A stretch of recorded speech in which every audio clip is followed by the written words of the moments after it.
Hello everybody, it's me, Godzilla Productions TV, here for another figure review. Today I got something a little special going for you. You probably know in the title, you've seen my box opening, hopefully. It's like a really cool monster from the Powered series. So far I've done 3 Powered figure reviews in a row. Got it back in April. It's a pretty cool figure. So yeah, we gotta get right down onto this review. I saw him in this big bid I talk about back in my GMK Theater exclusive review, which I lost, and this guy was in that bid. So here, why don't I just show him? He's Powered GABORA from Ultraman Powered. Yeah. So he was in the bid. I lost a bid, so were a lot of other Powered monsters. And I went crazy! I could barely sleep that night. Yeah, because I was so mad. Like, I wish there was a way. If we would have submitted that bid and there wasn't 1 second left. Like, I was so mad. I could have won, like, 10 figures at once. Yeah, I know. It was like a crazy night. So yeah, I'm kind of over it now.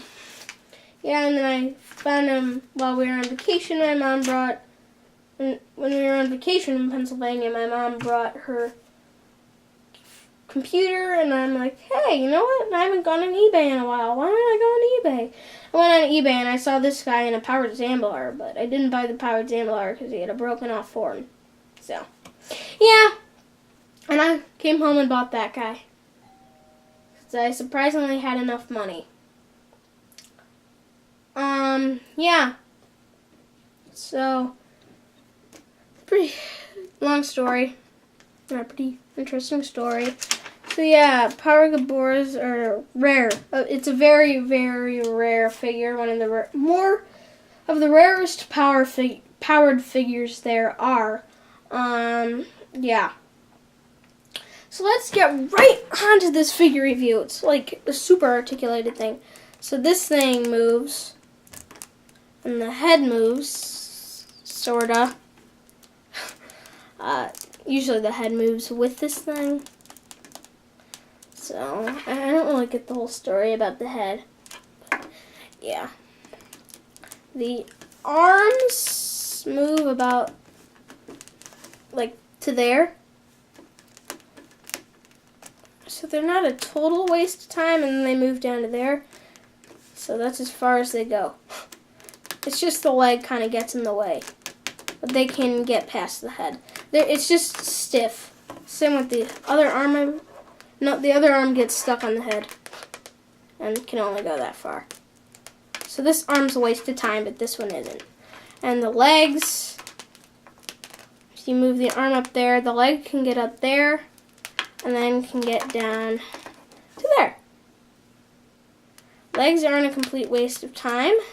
This leg can only, wait, hang on a second. Arm can go like that, right? Leg can get up, this leg can get up to there, or to there, which nobody would really need it to do that, and get up to there. So yeah, that leg's definitely not a waste of time. And then the right arm.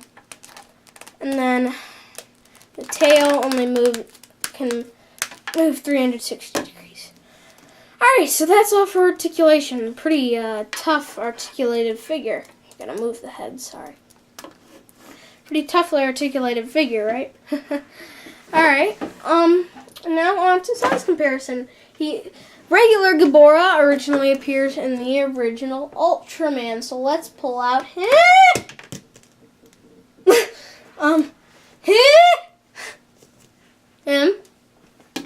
Here he is. So now, regular GABORA. So let's just say regular GABORA right now. Ultraman should be like this fighting him, and then GABORA should be like that.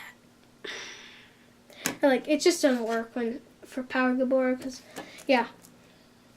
And then for Powered GABORA, like straight up Powered GABORA, Ultraman's a little too tall, so.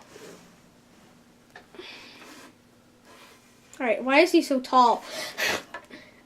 Yeah, widening is wide. His weight, or how wide he is right, he just should be tall. Because Powered GABORA, or Power Monsters are big.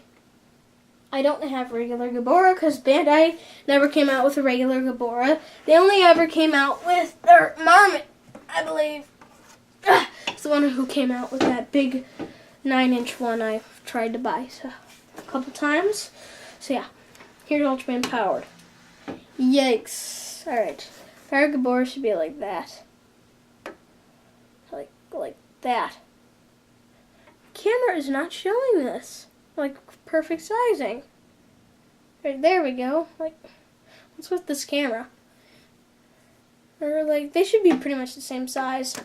So, like, alright, he does not want to be tall. Why are you so tall, you darn little poop? Sorry. It's just Ultraman are always big. Like, why does he look so small on the camera? That's what I don't get. Whatever. Sizing's terrible for Ultraman Powered. Like, sizing's bad. That's gonna give you a bad grade, buddy. Yeah, you thought he was gonna fly away, right? Now he was just gonna fall to his brutal death. Next to King Kong and Mechagodzilla, 1993. So, yeah. On to history. He originally appears in the original Ultraman when, like, a giant storm comes, and then he comes out of the ground, going on a rampage. They lure him around with uranium, I think, because he's, like, eats uranium. And then, Ultraman comes, rips off all these petals, and then he dies. Well, actually, normally, he's normally like this. Alright, I can't do whatever. Well, these open up. What is with your head? Alright, yeah, so that opens up. And, yeah, Ultraman kills him. And then he appears again empowered at a uranium mine. Or, like, there's a giant thing of uranium moving underground. There's just one guy at a uranium mine who, like, wants it. And then he comes out of the ground, and then this guy brutally squishes him. And then there's, like, sound. It's brutal. Very brutal. That's one thing about Powered and Powered GABORA and Powered Jamila have in common. They will squish somebody in the show. Very, very brutal. Yeah. And then Ultraman comes and they kind of sort of fight. And then Ultraman shoots his, like, special ray and blows him up in the face, and he dies. Because these things are closed pretty much the entire show until they finally get him to open them up, and you just see it for a few little seconds, or like a little bit, and then he gets blown up. So that's not really the best episode, but not really a good one either. Alright, so yeah, let's get on to detail in paint job. I've been talking so much today.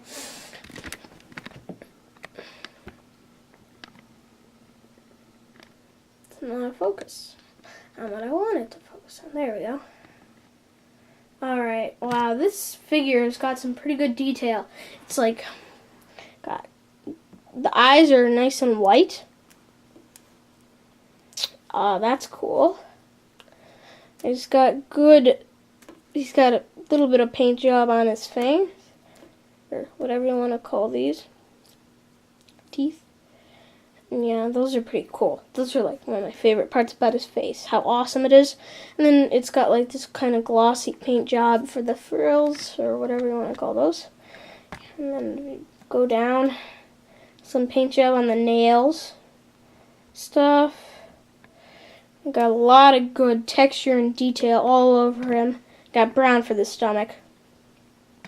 So what I noticed is a lot of people complain about the amount of detail they have on his back, and that he never had that much detail. Here, let's see, maybe you could see, like, it's very diamond textured, like, it's very shiny, like, it reflects the light very easily, and it just looks really cool. Like, you can kind of see that going on right now.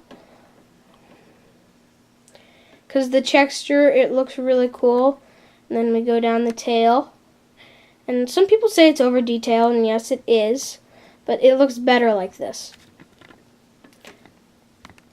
So yeah. It's got kind of like a tan for that. And then gray for the outside of the petals, which has also really good detail.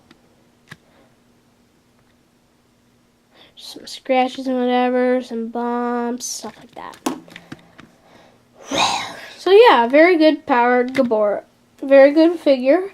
I will give this figure a 7 out of 10, mostly because of sort of bad articulation, and well, actually 8 out of 10 because it's a good figure, and the articulation just kind of subtracted some points, and the show wasn't really that great. So I guess 7.5. I don't really know. Whatever. Oh yeah. I hope you enjoyed this video. Like, comment, and subscribe, and we're going!